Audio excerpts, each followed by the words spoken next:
Halo teman-teman semuanya, kembali lagi di channel WKWK. Hari ini gue pengen membagikan sebuah perspektif yang cukup intim ya. Karena memang perspektif ini berasal dari salah satu ya relasi yang terdalam ya antara diri gue dengan diri gue sendiri gitu. Pemaparan dari perspektif ini sebenarnya tujuannya ada dua gitu secara umum. Yang pertama itu gue pengen mencoba untuk sedikit banyak memberikan sebuah gambaran ya, sebuah paparan jernih ya atau proses dari seorang yang mereparasi hubungannya ya dengan diri sendiri. Dan gue harap dari pemaparan ini teman-teman bisa mendapatkan insight-insight baru gitu yang I don't know if it's going to be beneficial untuk kasus ataupun persoalan teman-teman yang mungkin saat ini juga pengen mereparasi ya hubungan dengan diri sendiri ataupun juga ingin memperdalam hubungan dengan diri lu sendiri gitu. Dan yang kedua, tujuan dari pemaparan perspektif ini adalah sebagai ungkapan pembelajaran di mana banyak pandangan-pandangan mainstream ya terkait bagaimana seseorang itu bisa membangun kepercayaan diri yang ternyata setelah gue coba untuk praktekkan ya cara-cara tersebut ya sudut-sudut pandang yang ada, ternyata gue tidak secara sadar telah membangun sebuah kepercayaan diri yang bisa dibilang bersifat semu gitu. Jadi di sini gue ingin ngasih tahu teman-teman pembelajaran gue bahwa banyak sekali pandangan-pandangan mainstream yang sebenarnya mungkin selama ini lu percaya itu bisa mendatangkan kepercayaan diri yang sejati atau yang otentik kepada diri lu, itu ternyata hanya akan menghasilkan lu sebuah kepercayaan diri yang semu, yang dimana itu justru membuat gue mengeluarkan banyak sekali waktu, tenaga, dan juga pikiran yang seharusnya mungkin kalau gue punya pembelajaran ini terlebih dahulu ya, gue jadi bisa mempercepat proses belajar gue untuk membangun kepercayaan diri yang sejati.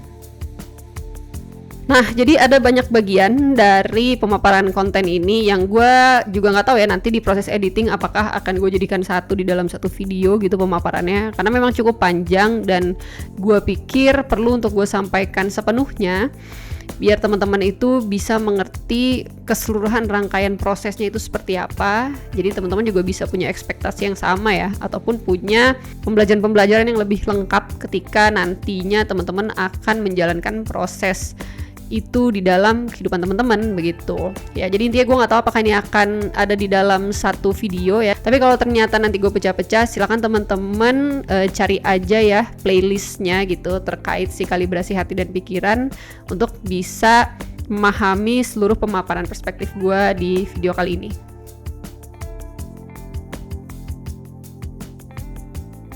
Jadi nomor satu tindakan yang gue rasa harus dimahiri ya, atau dikuasai harus dikuasai oleh seorang manusia untuk membangun kepercayaan diri yang otentiknya itu adalah cara untuk mengkalibrasi hati dan pikiran. Nah, tapi apa sih sebenarnya kalibrasi hati dan pikiran itu?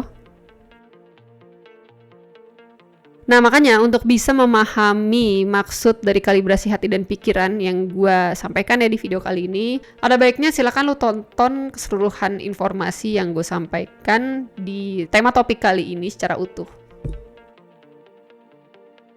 Selama gue hidup puluhan tahun sebagai manusia ya, rasa-rasanya gue tuh belum sepenuhnya mengenal ataupun juga memahami bagaimana dinamika yang terjadi di dalam kondisi psikologi internal gue nih ya, atau gue sering menyebutnya sebagai kondisi inner world manusia. Jadi yang gue pahami ya, harusnya sih secara umum manusia itu mengalami 3 dunia ya, sebenarnya 2 dunia, kemudian sekarang itu ada tambahan dunia ketiga gitu ya secara ongoing gitu, secara bersamaan di dalam kehidupannya gitu. Jadi 3 dunia itu adalah yang pertama inner world manusia, yaitu dunia di mana pikiran, hati, serta sensasi-sensasi biologis yang hadir di dalam internal diri manusia itu saling terkoneksi satu sama lain dan menghasilkan informasi-informasi tertentu yang kemudian nanti akan mempengaruhi bagaimana behavior manusia di dunia nyata gitu kan. Terus berikutnya ya ada dunia eksternal atau realita nyata nih ya, yang kita semua alami secara bersama gitu kan. Dan dunia ketiga itu adalah dunia maya atau dunia yang diciptakan oleh kemampuan manusia dalam berteknologi begitu. Nah dari 3 dunia ini, entah kenapa gue ngerasa dunia yang sering dibahas itu adalah dunia kedua dan ketiga gitu. Dunia yang pertama itu seringkali jarang dibahas ya oleh banyak manusia. Ada sih beberapa ilmu-ilmu psikologi gitu yang mencoba untuk menjelaskan dinamika yang terjadi dalam diri manusia. Tapi seringkali pembahasan atau lensa-lensa yang digunakan ya dalam mendiskusikan hal-hal itu tuh dilihat dari lensa eksternal gitu ya. Bukan dilihat dari lensa internal. Bagaimana seorang manusia benar-benar atau mencoba untuk belajar memahami fungsi-fungsi ya dari berbagai macam elemen yang menyusun dunia inner world ini gitu.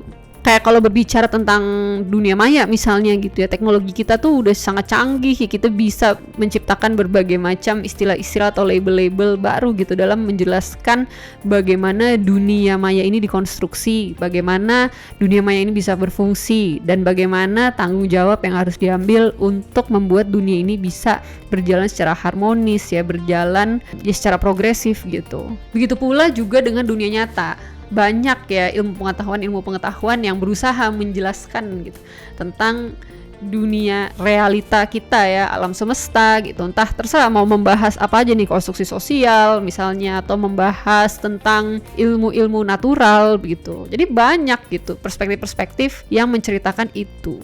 Nah sedangkan dunia internal ya tidak banyak gitu sumber-sumber yang berusaha untuk menjelaskan itu, atau mungkin gue yang kurang banyak mempelajari atau mencari literatur-literatur terkait aja gitu.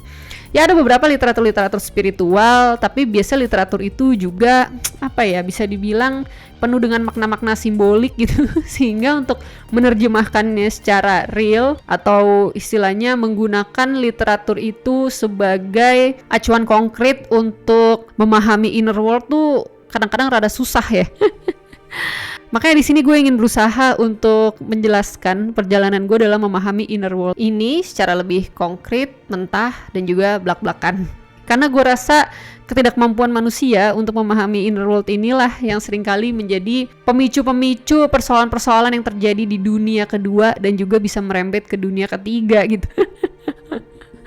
Ya, tanggung jawab dari seorang manusia untuk memahami inner world itu sebenarnya sangat amat besar nih. Dan mungkin saja karena nggak banyak orang yang menyadari ini, akhirnya ya kita seringkali nge-bypass itu semua. We don't really respect our own inner world ya, karena memang kita terlalu memaksa diri untuk hidup di dunia kedua dan ya sekarang eventually ke dunia ketiga gitu. Tanpa benar-benar memahami bahwa ada satu proses nih yang sebenarnya ini sangat amat radikal dan bahkan bisa menentukan outcome yang terjadi di dunia kedua dan juga dunia ketiga.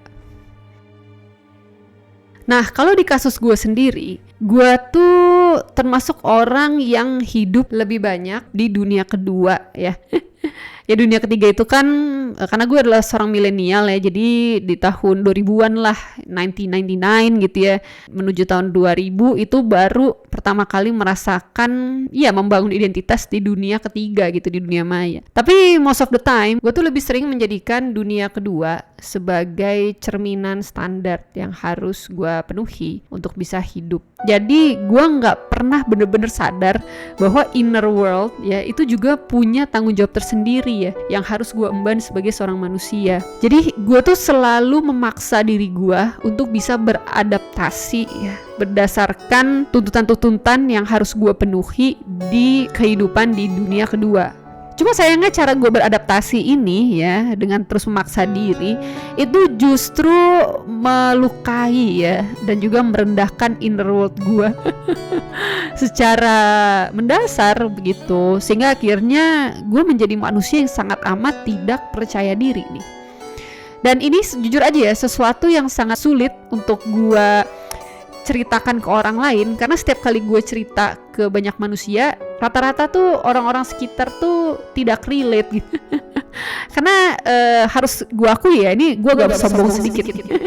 Tapi banyak kualitas-kualitas diri yang diinginkan oleh banyak manusia di dunia kedua gitu ya, secara realistis itu banyak gue miliki di dalam diri. Jadi gue secara beruntung mempunyai kualitas-kualitas yang baik dari parameter-parameter yang seringkali diinginkan gitu di dunia kedua atau di dunia nyata.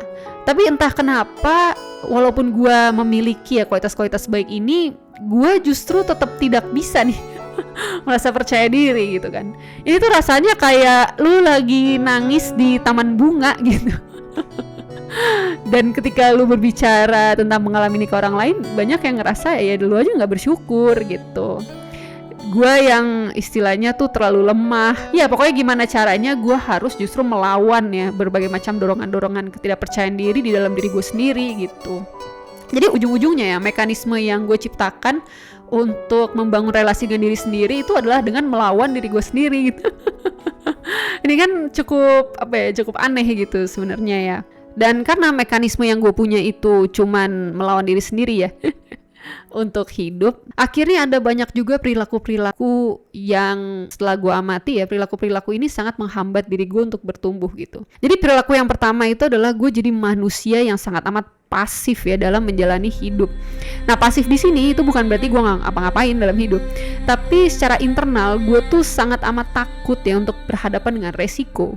Padahal sebenarnya resiko sendiri itu kan adalah hukum dasar gitu dari sebuah kehidupan, bahwa ya bahkan hidup itu sendiri adalah sebuah resiko kan.